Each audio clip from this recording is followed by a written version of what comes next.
because they need to be early in the House of Representatives for certain protocols. So I think, Mr. Senate President, can we start now? Celi Bueno will be our moderator. Thank you. Thank you. Hi, sir. Good morning. Good morning, everyone.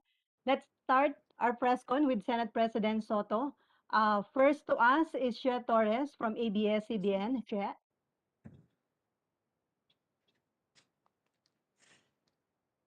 Makamute ka to Sorry, siya. Sel. Oh, sorry, Sel. Si May Anang first natin. Thank you. Ay, okay. So, Mayan from Hi, SP. Good morning po. Do you hear me, SP? Hi, yes, I can. Ba nasa van ka? Oh, nasa crew ka, SP. Sige po. Ah, SP, I'll start first with ano po yung pinakamalaking legacy na iiwan nyo? Sir, syempre, we have this thinking na possible po na this is your last year as Senate President since of course next year po with the change in leadership and change in presidency po baka magpalit po ng leadership din sa Senate. So far, SP, yung ilang taon po ninyo naging Senate President, ano po yung pinakamalaking legacy po na iiwanan ninyo? I would classify at least 4 or 5. Like, for example, the medical scholarship, the Doktor para sa Bayan.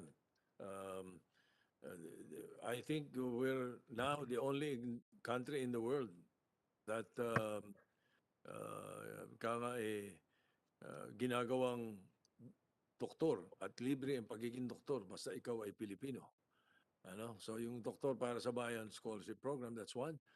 The other is the mental health law na for ages, ito ay isa sa mga napapabayaan na issue sa health. And then,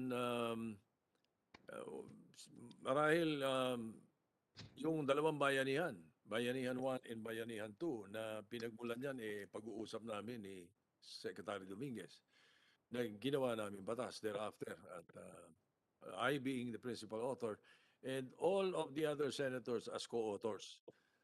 Bayanihan 1 and Bayanihan 2. In other words, tingin ko, ang Senado ay hindi nagkulang ng pagsagot sa mga problema ng bansa, lalo na nung pumasok ang pandemya sapagkat magdadalawang taon na dala-dala natin ang pandemya dito sa panahon na ako ang Senate President. Okay. SP, SP, is a follow-up lang po. SP, over the weekend, parang may nasabi si Senator Ping Lacson in one of his interviews na meron daw pong pinapaikot na reso to basically unseat you or oust you. Did it come to your knowledge, SP? I was in Paway, Ilocos Norte when that information was given to me. And based on the reports that I got and I gathered, even today, um, it was a report coming from one of the employees lang. Because kanina, lumapit kaagad sa akin sila Senator De La Rosa, sila Senator Bongo. Sinasabi nga nila wala silang kinalaman doon. At yung iba pang mga hindi namin kapartido or sinasabi na wala silang kinalaman doon. So in other words, tama na rin yung sinabi ko noon that I actually brushed it aside and I said, I serve at the pleasure of my colleagues. You can replace me anytime with 13 signatures. Yun na yun. Ganun lang yun. Siguro merong nakaisip. Pagkatapos ay hindi naman natuloy, nag-fizzle out siguro. So SP, you confirm that there was indeed an attempt to unseat you in the past No. weeks. No, what I can confirm is that there was a report to that effect. Ganun lang. I cannot really say that the attempt was there. Siguro, it was an idea. Mm-hmm. At most, it was an idea. Siguro. According to your information, SP, the idea came from what? Minority or majority bloc po? I don't think it will come from the minority bloc. Wala eh. As a matter of fact, I'd rather not discuss it anymore, Mayan, if you don't mind, because baka mamaya Mhm. may mga pagbintangan pa na walang kinalaman doon sa kontrobersya. SP, sorry, last na po ito. Pero SP, guarded po kayo knowing that usually, I mean, history like yung kay Senator Manny Villar noon kapag gustong tumakbo sa mas mataas na posisyon, parang nakukudeta po SP. So, are you on guard? As I said, uh, on guard or not, I serve at the pleasure of my colleagues. Therefore, it doesn't really, I don't really pay much attention to it. Because if ever they would want a new leadership or a new leader, they will tell me about it. Whoever's behind it, siguro. Uh, at this point, it has only happened once. Doon sa sinabi mo, yung panahon ni Senator Villar, there might have been a bigger group that was against him. Pero in this case, I don't hear anything. I don't see anything. And in the past, the Senate presidents have run for different public offices, and it did not hinder them, or it did not hinder the Senate if he or she was a leader. SP, last For a na fact, talaga. for a fact, the Senator or Senate President Manuel Quezon ran for the presidency when he was Senate President. Okay. SP, last na po talaga. Syempre po, darating yung kampanyahan by October. Paano po yung work ng Senate? Paano po ang usapan? Dapat maipasa nyo na yung mahahalaga before October since mukhang all eyes are looking at May 2022 after October. Paano po ang diskarte? Una, yung October filing pa lang yun eh. It does not prevent anybody from continuing his work. Um, unless COMELEC revises its rules or policy, it's just filing. The real campaign period comes in February, and by that time, we are already on break. We will be adjourned or suspended at the very least. Therefore, our work continues. Even if we continue, we file for different public offices in October, tuloy pa rin yung trabaho namin, and we will be able to pass the budget before before the December break. We will be able to tackle even the issue on the constitutional chacha by January or February. We will pass all the economic recovery measures within the next few months. I don't see it as a problem. Sa inyo po, SP personally, syempre people might ask po kung makakapag-concentrate pa po ba kayo as Senate President since yun nga po, medyo mataas po yung inyong tatakbuhan in the coming elections. Can you assure the people po? Baliktad. Dapat ang isipin nila is kung maaasikaso ko yung iniisip namin na tatakbuhan sapagkat February pa naman yun eh. Hindi dapat problemahin yung trabaho. Yun ang hindi mawawala sa akin. Yung pag-aasikaso sa trabaho. We will still be never late and never absent and always on top of the situations in the Senate. From now until May, or no, until June 30, 2022. Alright. SP, thank you so much. Ang next po sa akin Okay. magtatanong si Ate Shet po. Thank you, SP. Yep. Yeah, go ahead. SP, good morning. Sir, Morning. dun sa speech nyo kanina, meron kayong minention din, and dito sa pagtatanong ni Mean, may mga binanggit kayo na mga bills, priority bills, at least dun sa speech, may mga kinumit din kayo. Out of the 47 certified as urgent by the President, ilan dun yung kaya nyo i-deliver? I'm not aware of 47 bills certified urgent. I'm only aware of 2 bills that are certified urgent as of now.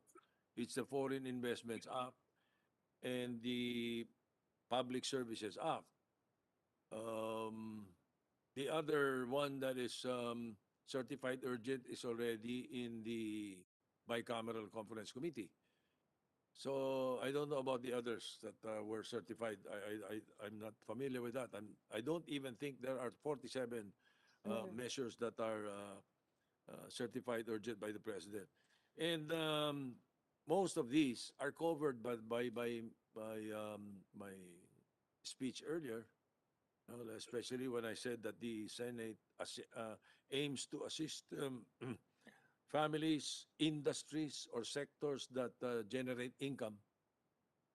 More or less, that is directly hitting those particular measures that the president wants passed urgently. Oh, sorry, SPA, I failed to clarify. 47 measures certified from the start of his administration up to today. Pero from what I understand, you already passed a number out of this number, a number of bills out of these numbers. SP, kanina dun sa speech ninyo, may binanggit kayo about Si ma'am, your commitment. tawagin mo Um, siya, sabihin mo, hindi ko masagot. Again, sorry, go ahead. Apo, sir, dun sa speech nyo kanina may binanggit kayo that you will continue to look into corruption allegations.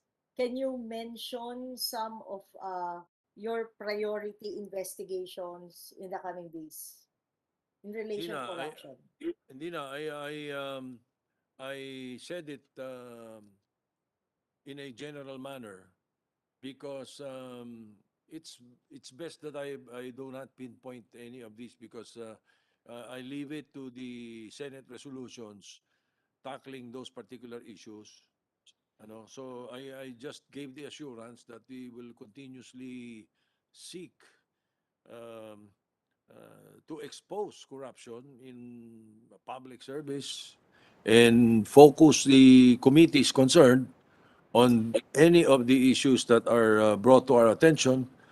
Sabi nga, to the dark corners of bureaucracy that uh, seem to be or that thrive unnoticed. Yun mismo yung words na ginamit ko. It's a general statement na wala kaming palulusutin kahit saan. Hanggat maaari, ito aming babantayan at sisiyasatin. Mm. Pero yung bang nakikita nyo, kasi di ba kasama to dun sa mga platform of government ng presidente, unabated ba, pa rin ba yung corruption hanggang ngayon? Uh, maraming nakasuhan ng gobyerno eh. Ano, itong administrasyon na to, maraming natanggal sa trabaho, maraming nakasuhan.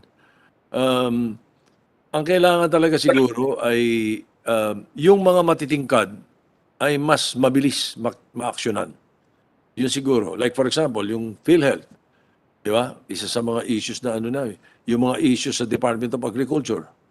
Oo. Tapos may mga issues na binibring up yung ibang mga kasama namin. Siguro dapat mabilis, ma-actionan lang na mas mabilis. Mhm. And then yung sinabi nyo rin kanina na the Senate will exercise its oversight function with respect to budget spendings. Kasama po ba dito, related po ba to doon sa sinasabi na underspending sa bayanihan and also sa national budget? Mabuti tinanong mo yan kasi mabuti i-correct ko yan eh, no? I think they gave the president a different information or if I may call it a wrong information. Because Senator Lacson, siya ang binanggit ng Pangulo, di ba? Senator Lacson and members of the Senate, ano, ang sinasabi na unused ay sa budget. Wala kaming sinasabing bayanihan. So I don't know who gave the wrong information to the president or somebody who gave a wrong information to Secretary Dominguez. Because if there was another member of the Senate who mentioned about who hindi na spend mabuti dahil tapos na yung June 30 ng Bayanihan 2 or something like that. Ano? Hindi kami yon. At hindi si Senator Lacson yon. Si Senator Lacson, ang sinasabing unused ay yung billion-billion sa budget na noong panahon pa ng nakaraang administrasyon, up to now, ang average nasa mga 350 to 400 billion a year ang unused. Yun ang sinasabi ni Senator Lacson. And this year, if I'm not mistaken, in this administration, it was something over 200 billion ang unused. Mm. Hindi yung Pero bayanihan, hindi bayanihan. Mali yung itinanong at binigay na impormasyon sa presidente. oo. Pero sir, kaninang umaga, may tweet si Senator Ping, tapos sabi nga niya, kung yung obligation rate is 78.84% dapat, ang spending talaga pala ng Duterte administration sa Bayanihan 2 is just a little over 69%. So meron pa rin daw na underspending. If that's the case, nakikita nyo ba na dapat tignan nyo uli, magkaroon uli ng oversight investigation ng Committee of the Whole on this?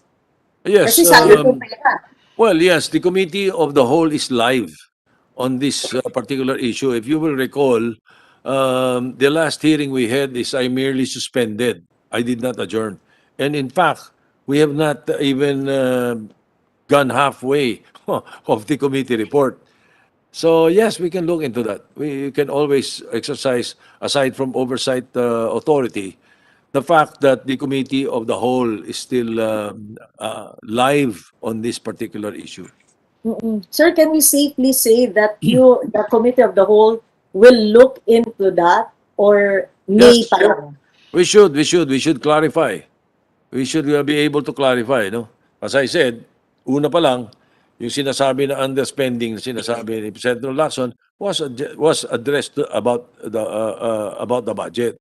Itong bago na, yung sinasabi mo kanina, kung sinabi man ni Senator Lacson earlier, bago na yan, based on the bayanihan because he was mentioned by the President. Iba na yan. But that was not really his original concern. Sir, shift lang ako sandali sa politics ha, bago si Selly. Over the weekend, nakamiting nyo na si VP Binay. So, 11 ba or 11 na so far o meron na nag-indicate na may magba-back out? Specifically, Senators Gordon and Gatchalian po. Hindi naman sa magba-back out kasi yung aming original na list na ini-endorse namin, yun na sa sinasabi namin na i-endorse namin na senatorial lineup. Na ang tingin namin sila yung mga magiging mabuti para sa bayan at magiging mabuti para sa Senado. Aside from mga background nila, bihasa na. They have good track records and even in legislation. Yun yung sinasabi namin, i-endorse namin. Hindi pa yun yung official lineup because as I said earlier, hindi ko pa nakakausap si Senator Gordon, but we would, if he runs for the Senate, we want him. Ano? And then Senator Gatchalian has intimated that he is still contemplating on his decision. But if he runs for the Senate, we will endorse him. Ganun yung sinasabi namin. And then I also want to correct a fake news that came out stating that Congresswoman Lucy Torres daw does not want to join us but is joining the slate of ano ba Secretary Cusi or something like that. I was just on the phone with her last night eh. Siya mismo yung kausap ko eh, hindi fake news yun eh. And she said that if she decides to run for the Senate, she will join our group. We have the same more or less issues and concerns. That's what she told me. You know, and very soon she will be coming out with an official statement. That was straight from her last night on the telephone. Now, katulad ng iba, sila, kung itong mga ito, kung tatakbo, i-endorse namin dahil sila yung lineup na gusto namin para sa Senado. And I think most of them are inclined to join the concerns and the issues that we are taking up about government and about governance. Bakit if she decides pa lang, akala ko initially tuloy na siya? Well, that was what she told me last night. So nagdadalawang isip pa siya, may naayos pa siya. Siguro, it's better that you ask her that. That Yung was our conversation. Opo. Sir, yung sa 12 slot, ilan yung kinakausap nyo or nireserve nyo ba to sa isang tao lang? Nire-reserve nyo ba to? Yung alin yung, sorry? Yung 12th slot, sir, if ever. Ah. We have about 4 or 5 names pa na pinag-uusapan eh. And some of these names that we are discussing are not yet decided on whether they will run or not. So, hintayin muna natin. Hintayin muna namin na sila mismo ang magsabi na interesado sila. At kung sila ay talagang tutuloy at kung sila ay hayag na sumama doon sa aming mga ini-endorse na kandidato. Last question, SP. Yung July 28 na meeting nyo sa NPC, aside from hopefully yung makakausap nyo na yung 4 to 5 na personalities, no? Alliance din yung magiging issue nyo? Ipa-finalize nyo kung papasok kayo sa alyansa or hindi? Well, first of all, coalition is already out of the question for any political party and not just the NPC. Because the deadline of COMELEC for the submission of coalitions has already been meted. Tapos na eh. So, wala na yon.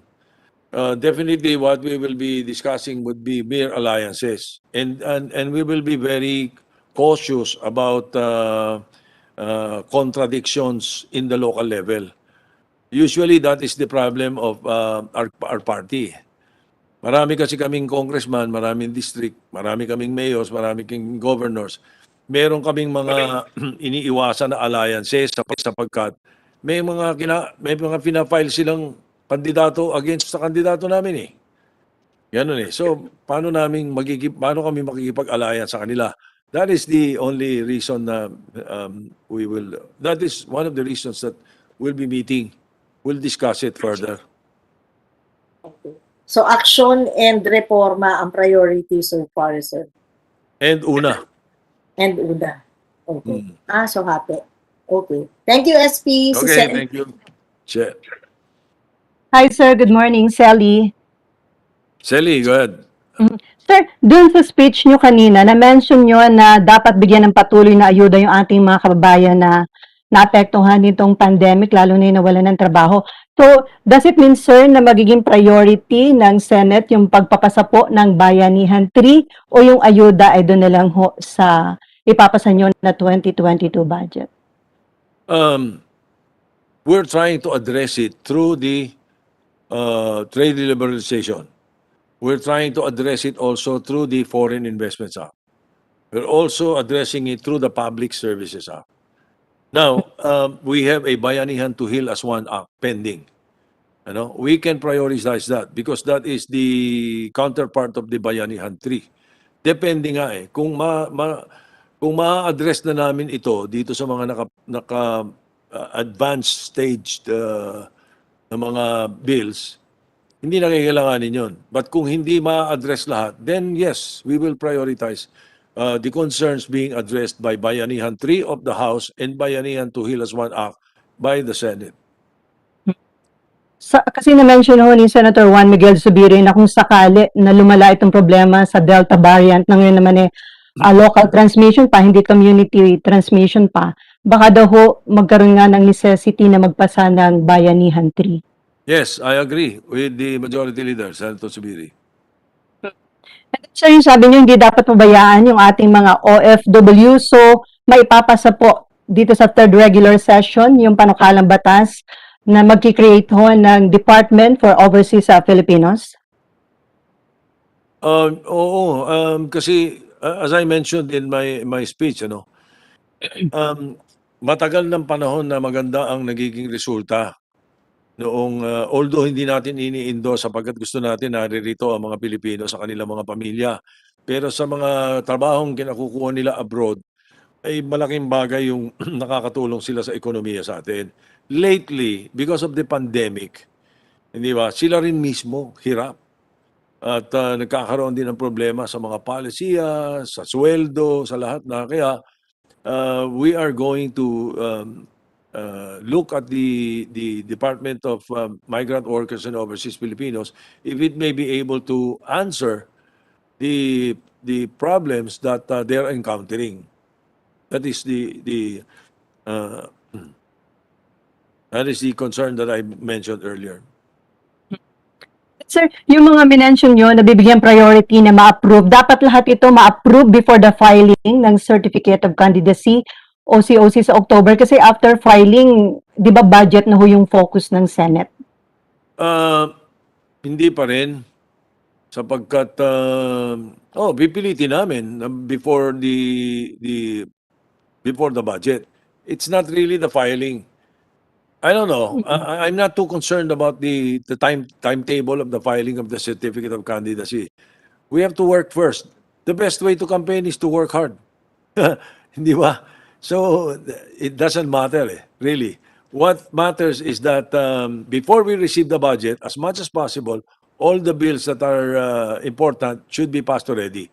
Now, if we don't, there will be lulls. And in the lulls, we can take them up. We used to do that. We always do that, almost every year. Even after the budget itself, pagka pinag-usapan na namin yung BICAM, malaki ang lull dyan. And we only appoint about a few to attend the BICAM. So we will always have a quorum and we'll be able to tackle that. Oh, by the way, the Senate version of the Bayanihan 3 is, just for the record, is to Bayanihan to rebuild as one. Yun ang title ng Senate version. This one. It So, is sir, a bill authored by Senator Ralph Recto. Sir, once po ba na mag-file na kayo ng Certificate of Candidacy ni Senator Panfilo Lacson, sa tingin niyo pwede pa kayong manatili as Senate President or baka po ma-question niya yung pananatili niyo as Senate President? Walang violation ng kahit ano yun. Tataka ako kung bakit may magkwe-question sapagkat una, hindi naman bawal yun. Pangalawa, basta't hindi ka nagpapabaya sa trabaho mo, I don't see any reason why. As I mentioned earlier, President Manuel Quezon ran for the presidency of the Philippines when he was Senate President. Mm-hmm. So, pwede kayo mag-stay sa position niyo hanggang hindi pa nag-start yung campaign period? I think so, unless my colleagues will decide otherwise. Sir, last na lang po from my end. Sa August 4, official announcement po yun ng tandem nyo ni Senator Ping or ilo-launch na rin po yung senatorial lineup ng inyong tandem? That's still in the works. We need time to decide pa kung ganun nga yung launching event or kung may mga babanggitin na kami. Sir, mamaya pala dun sa SONA, from 8-10 na po ba yung mga senador na mag-a-attend sa last SONA ni Presidente? Hindi, alam ko 8 lang. As a So matter of walang fact, nadagdag. baka nabawasan pa. Senator Pia, mukhang hindi na sasama physically, sir, di ba?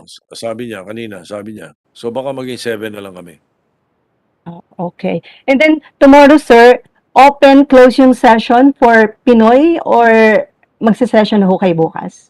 Pag-usapan namin ni Senator Subiri mamaya kung anong sentiment. Pati Senator Dillon, we'll discuss it later. Sir, thank you. Ang next na magtatanong si Mab from GMA7. Yeah, Mav, go ahead. Hi, SP. Good morning. Very quick lang po. Sabi mo kay Subiri, schedule bukas, baka pwedeng Go ahead, Mav. Ayun po. SP, sa ngayon po, relatively smooth yung takbo ng Senate during hearings, when we pass bills. Ngayon po na may kanya-kanyang plano na for 2022, do you see it having an effect po dun sa pagpasa ng bills tsaka sa mga hearing po natin sa Senado? I don't think so. Kung meron man, very minimal. Because most of the senators act like statesmen. And they know what their job is. You have no SP, business. mabilis. You Sige po.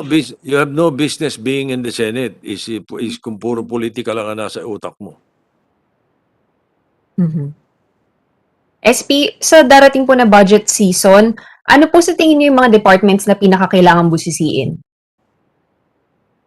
Well, yung may mga aligasyon ng corruption, at saka yung may mga problema sa underspending, siguro kailangan busisiin mabuti yun.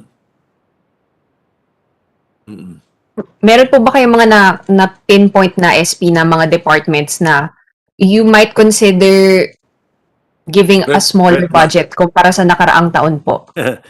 Wala pa naman, wala pa naman ngayon. Wala pa naman sa ngayon. Pero may mga department siguro na may red flag. Mm. For example, DOH, DA, di ba? DPWH. Mm. Siguro, DSWD. Siguro, yun ang mga medyo bubusisiin mabuti ng mga kasama ko. I'm just talking off my hat here, no? I'm just basing it on issues that have been raised earlier, allegations, di ba? Yun. SP, dito po sa mga departments na nabanggit ninyo, so you think it's a burden for the secretaries na ipagtanggol kung bakit kailangan pa sila bigyan ng malaking budget sa susunod na taon? Not really, not really. It depends on ano eh. Kasi kung ano ang mga tatanungin ng mga senador, kung merong mga ikangay documented na mga sagot at mga explanation sa mga aligasyon, eh hindi sila magkakaroon ng problema. Ayan po. Thank you po, SP. Mabilis lang po sa akin. Thank you, Next po ma'am. sa akin si Mara Cepeda from Rappler Good. po. Good. Thanks, Mav. Hello po, SP. Good morning. Very quick na lang po sa akin, SP. SP, kanina you mentioned in your speech that the Senate will be prioritizing OFWs and disaster preparedness and management. Is it safe then, sir, to assume that the Senate will soon pass the bills creating the Department of OFW and the Department of Disaster Resilience? And meron na po ba tayong target kung kailan po ito gustong ipasa? Well, target. Let me answer the issue on target. The target is as soon as possible. Ano? But yes, concerns about the Department of Migrant Workers and Overseas Filipinos and the Department of Disaster are priorities. So we will keep it on top of the heap for sure because those are the major concerns right now. Okay. How about po SP, yung economic charter change that the House has already passed? May nagbago na po ba yung tingin dito ng mga senators na medyo cold pa po sila? Napag-usapan na po ba, sir, if it will be discussed anytime soon, in the next 3 months maybe? Hindi pa namin napapag-usapan. Pero sa pag-uusap namin ni Speaker Lord Alan Velasco, we have plenty of time to discuss it because at the latest, dapat ito maipasa namin ito ng February before the break because it is a simple joint resolution. But it needs a plebiscite. Any constitutional amendment or change needs a plebiscite. So therefore, kahit ipasa namin ito bukas, wala ring epekto. Kailangan din yan magkaroon ng plebisito. Eh, alam nga naman gumawa ang COMELEC ng plebisito ngayon na malapit na ang eleksyon. Magpe-prepare pa sila. So tiyak na gusto nila yan, gugustuhin nila yan pag pinasama namin, isama sa 2022 elections. Isang question lang naman yun dun eh. Yes or no. So we have at least until January or February para ma-include sa plebisito. Thanks, SP. Final question na po for me. What are you hoping to hear from the President's final SONA later? Well, we want to hear what his final plans on the West Philippine Sea is. We want to hear the economic recovery situation. We also want to hear about the vaccination rollout situation because we're getting different different concerns sa iba't ibang probinsya eh. Iba ang sinasabi ng mga taga-probinsya sa sinasabi ng mga taga-NCR eh.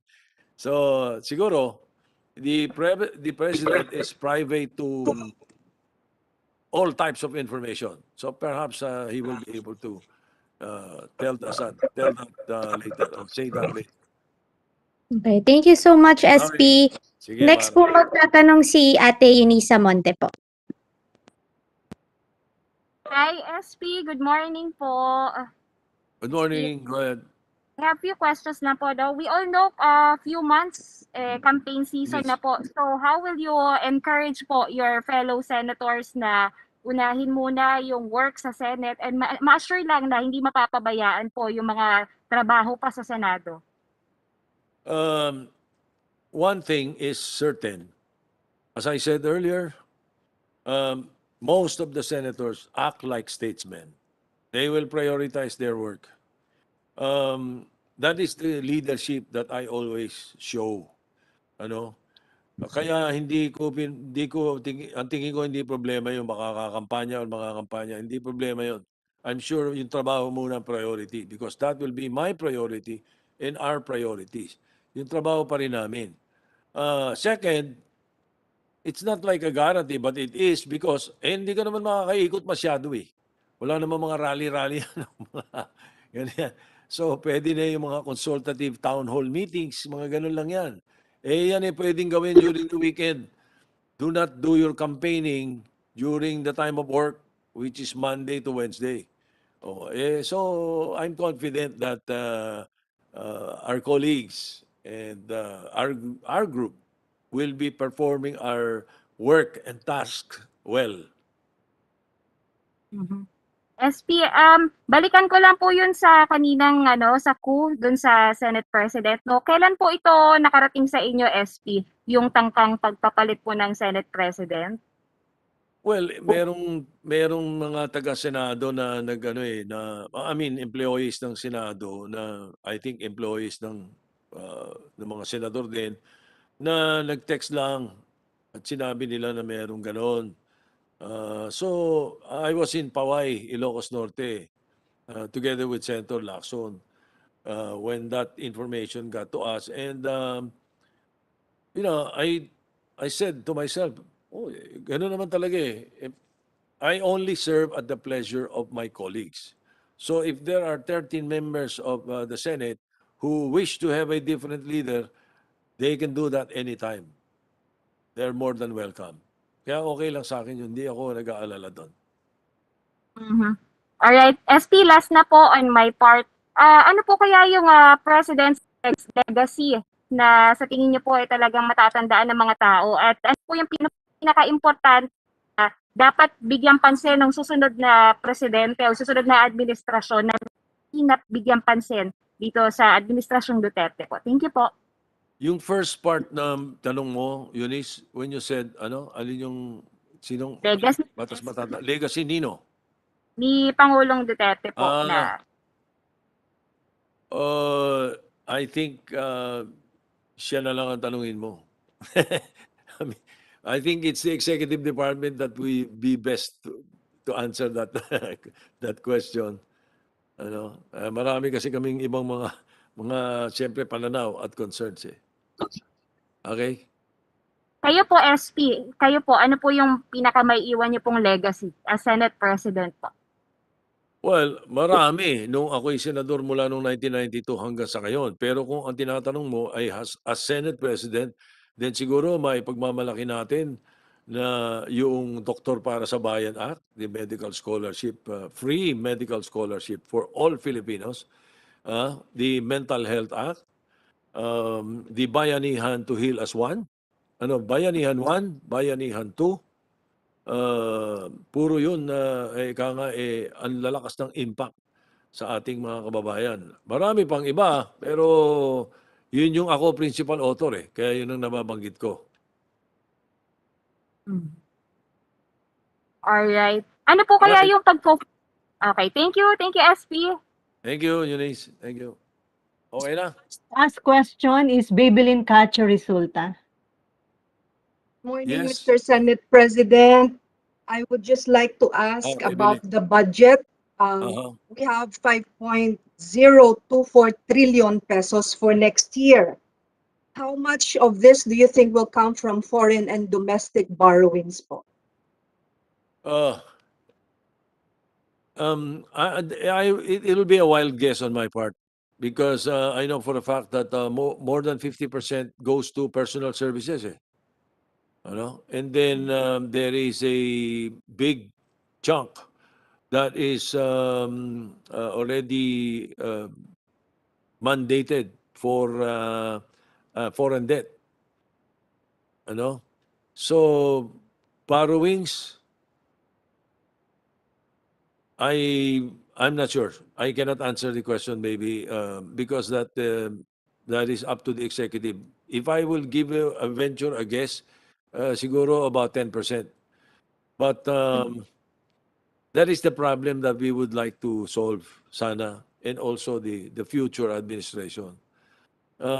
We have to balance the budget.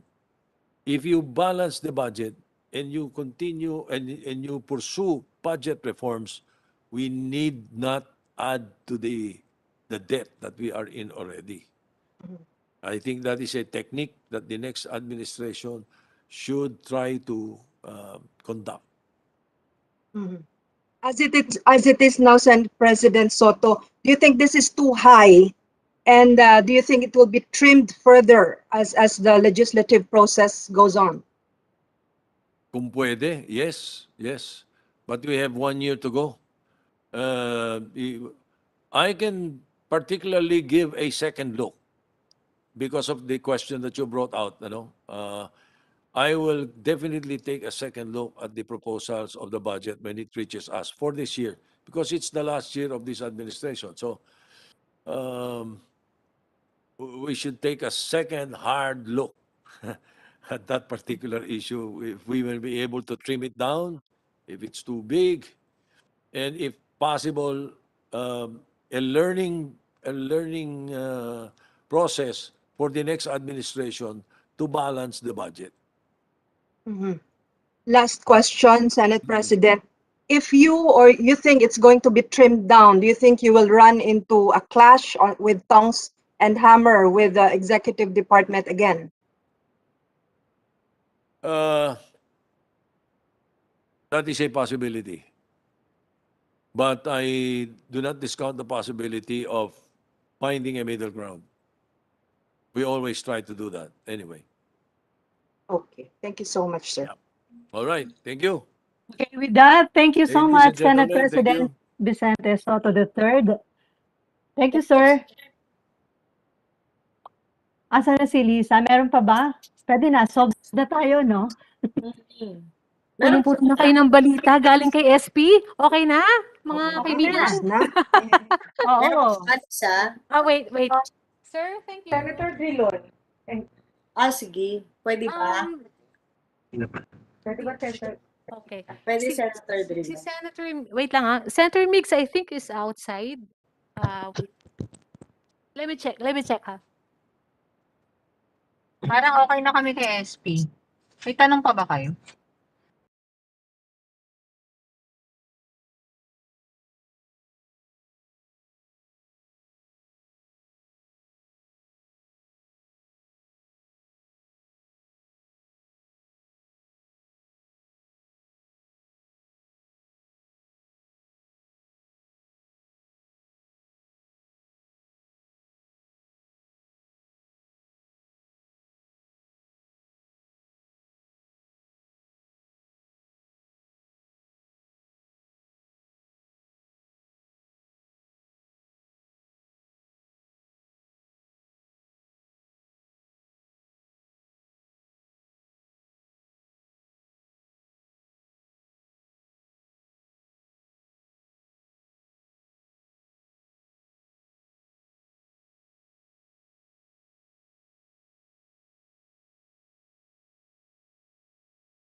Hi, sir. Akala ko hindi na kailangan. Sorry yeah, thanks. Yeah, akala ko hindi na kailangan. Akala ko okay na si Boss SP. But if there's some clarifications that you would like to ask on what he has said, I can, of course, react quickly. So, sir, ilan lahat yung senator na attend mamaya doon sa Wait, SONA? I think Or 7 official list? dito kami. Wait, Seven. nandito yung listahan binigay sa akin. Officially, ito ata yung papasok mamaya. Pero babanggit, yeah. Sa senators, officially, it's of course the Senate President, Senator Soto, myself, Ronald Bato de la Rosa, Senator Win Gatchalian, Senator Bongo, Senator Amy Marcos, Senator Bong Revilla, and Senator Francis Tolentino. 8. So far, ang nag-confirm po sa amin. So far, wala namang nag-positive doon sa swab test, sa antigen test. So far, wala naman, sir. Wala naman, and hopefully ako din. Dahil last year, naalala nyo, nag-positive ako, kaya pinauwi ka agad ako sa bahay. And that's why nag-ingat ako this whole week. But so far, my RT-PCR is negative. Of course, may protocol yata pagdating dun sa Kongreso, they will shepherd us to the North Lounge dahil meron pong triage doon. And then magpapa antigen swab po kami lahat. And if there is a positive member with positive antigen, dadalhin daw kami sa isang hospital. I do not know which hospital that is, to do further RT-PCR test. And then, pero hindi na kami makapasok. Anyone who gets a positive antigen, hindi makapasok sa plenaryo ng state and listen to the State of the Nation address. Sir, bukas, anong napag-usapan ninyo? Open-close yung session para magbigay pa rin ng honor kay dating Pangulong Noynoy Aquino? Ano na pong napag-usapan? Wala pa. Actually, Wala pa. kailangan kasi wala pa, hindi pa namin pag-usapan. Actually, gusto ko sana magkaroon ng all-member caucus tomorrow or latest Wednesday para pag-usapan namin yung agenda for the next 2 months. Ano bang ipaprioritize natin? And of course, we need the support of both sides of the aisle, which is the minority and the majority, to pass this. And of course, many members of the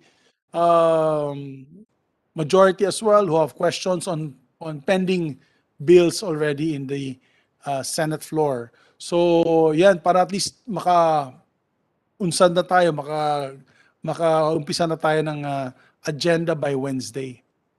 We'll also pass the calendar. We'll also pass the calendar, ladies and gentlemen, no? Yung ating calendar for the 3rd regular session. Sir, last na lang sa akin, kailan nakaschedule yung privilege speech mo about the vaccination? Baka Wednesday siguro, Ate Sel, on the vaccination. Meron akong gusto ipakita sa inyo na report from Pulse Asia. That was one of the questions that I had commissioned. And doon na lang siguro sa privilege speech ko ibabanggit at ipapakita yung resulta. Hindi naman offensive sa admin yung inyong speech, sir. Hindi naman. It's actually on strategy lang on how we can attack COVID-19 and the pandemic. And it's about the public sentiment kung mataas pa rin yung COVID-19 during the date of the elections. So, ibanggit ko na lang po sa inyo yan pagdating sa privilege speech. Kasi kung sasabihin ko na yan, hindi na kayo makikinig sa akin. Just kidding. Sherian, kamusta na kayo? Nympha, all our friends from the media. Nakaw, miss ko na kayo lahat. Susunod na magtatanong si She. Okay, thanks. Hi, She. Sorry, you're muted. Ayan, can you hear me, sir? Yes, I can hear you, Sharon. Yeah. Morning, sir. Morning, Sir, morning. Opo, with the Delta variant, ano na yung magiging policy dyan sa Senate during investigation, session? Ganun pa rin siguro, Sharian, no? It will still be a status quo. We can still have hybrid sessions and hearings. Kailangan pa rin magkaroon ng testing bago makapasok yung mga mga resource persons. Ako nga, on Wednesday, meron po akong committee hearing on the Committee on Cooperatives. We'll also require all our resource persons to be swab tested. And pero of course, with the hybrid session, pwede naman po sila mag-online. Ganun pa rin, I think, regular programming, Sharian. Alam nyo, akala po namin kung mapabakunahan na namin lahat ng aming mga staff dito sa Senado and kami din mga senador na makabalik po kami sa face-to-face. Apparently with this Delta variant na napakabagsik. Ito po ang prevailing cases sa Indonesia, Malaysia, Thailand, India, Estados Unidos, na nagkakaroon po sila ng third and sometimes fourth wave na. And this wave is the dangerous one dahil napakabagsik nitong Delta variant. Kailangan pa pala natin mag-ingat, magdoble ingat dahil dito sa Delta variant na ito. Sir, mag-shift lang ako sa politics kasi yung pangalan mo and some other senators laging nasasama. PDP Laban, Pusi Wing, and then sa Lacson, Soto Wing. How do you look at it, sir? Kasi parang nandito yung pangalan mo, nandito sa admin slate and then nandito sa neutral, and there might be a possibility na even sa isang bayan, baka masama ka. Well, alam mo, Sherry, independent naman ako. Wala naman po akong political party.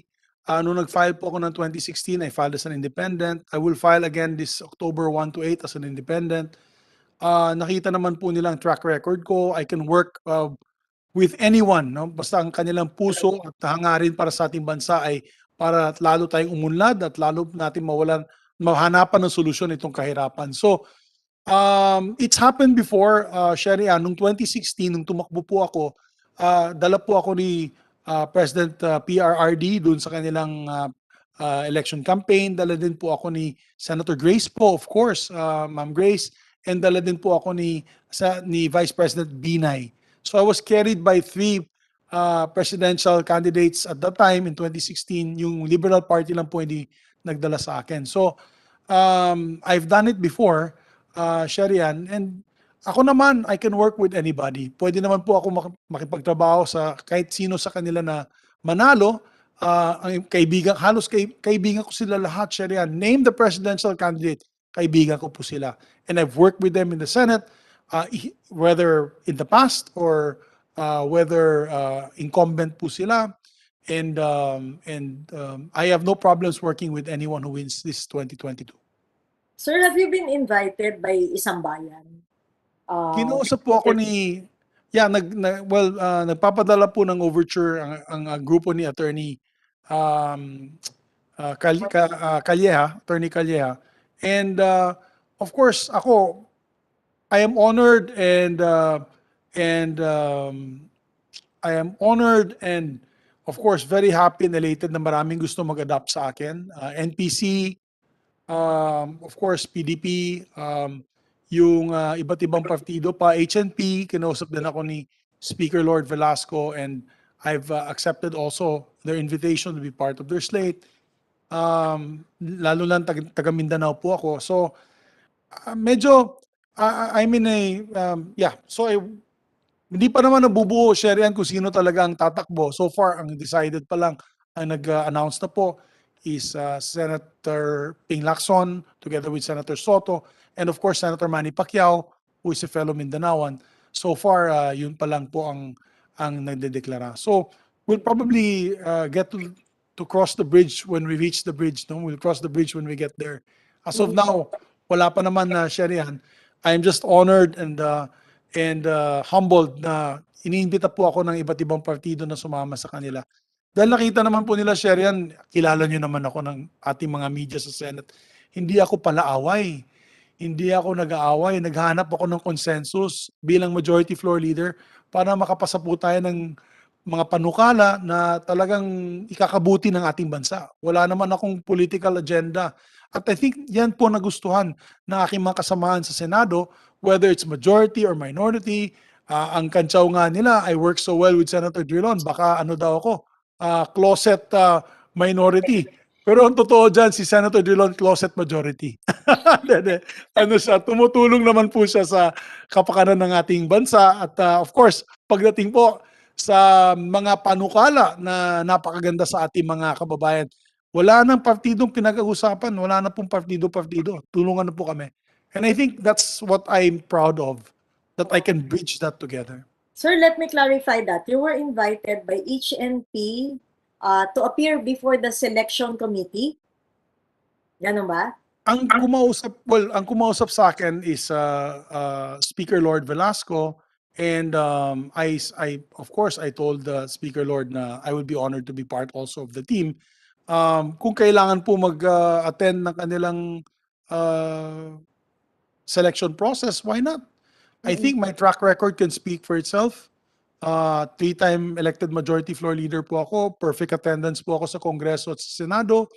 Yung mga panukala na ipasa po natin ay nakapaganda naman sa iba't ibang sektor, katulad ng cooperative sector, yung renewable energy sector, etc. etc. So, I think with my track record, hindi po ako mapapaya pag magpresenta po ako sa isang committee in charge for the selection process of their senatorial candidates. Sir, I'm referring to the invitation of Attorney Howard Calleja of Hugpong ng Pagbabago.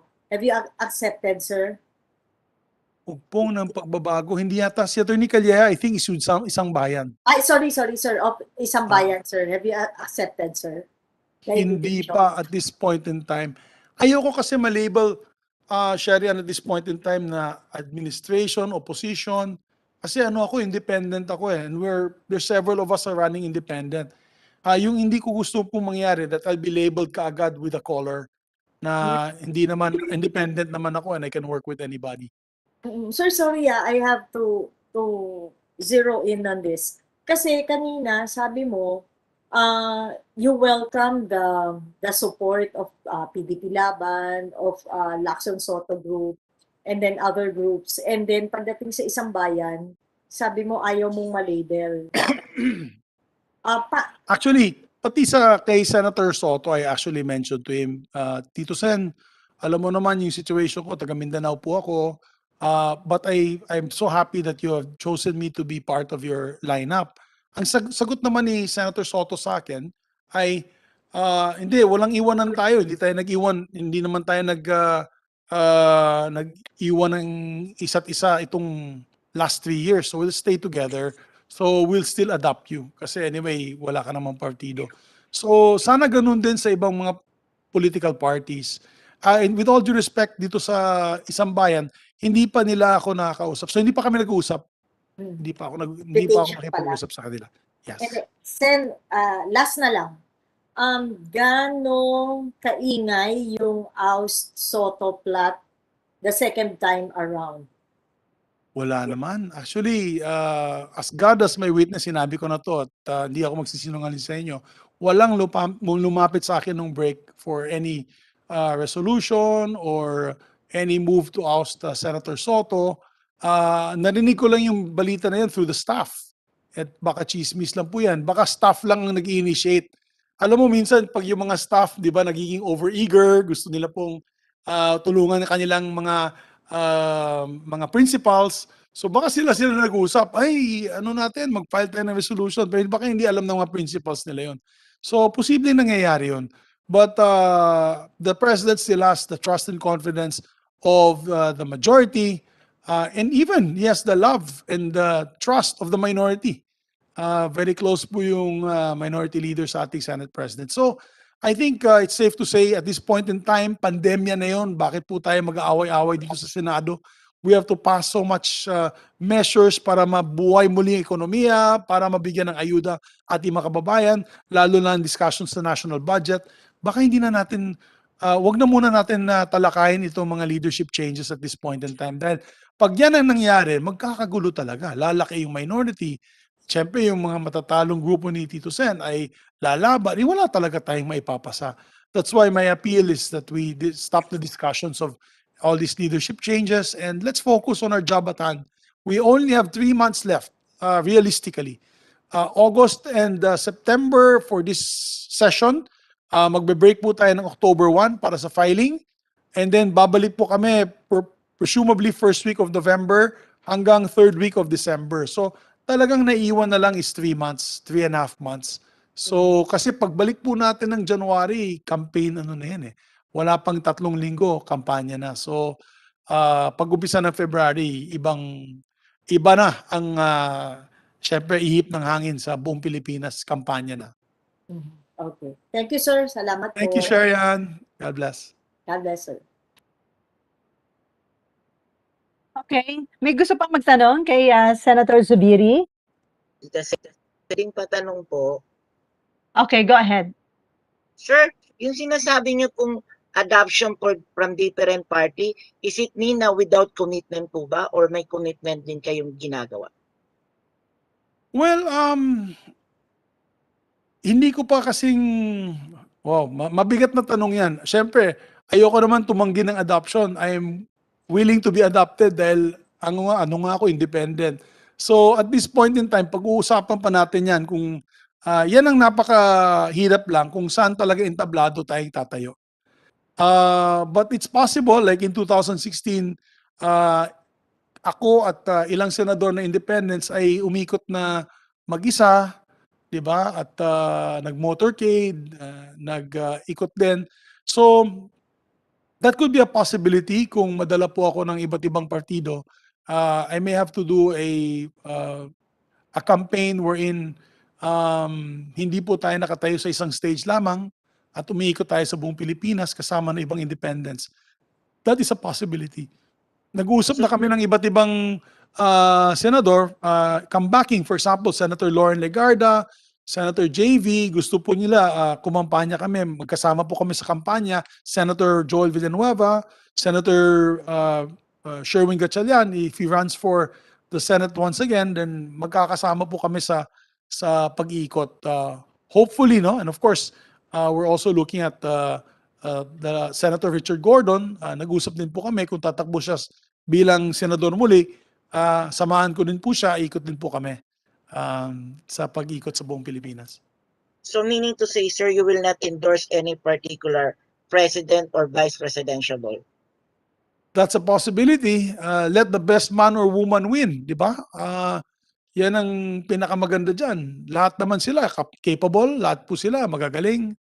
And what's important is makapili ang taong bayan, and the voice of the people is voice of God. So we'll let the democratic process continue, and we will cross the bridge nga, ika nga, when we get there. Kasi hindi pa naman natin alam, guys, kung sino talaga ang tatakbo. We'll cross the bridge once October 1 to 8 ends, and then sino bang lalaban, and then we can make a decision when we get there to that point.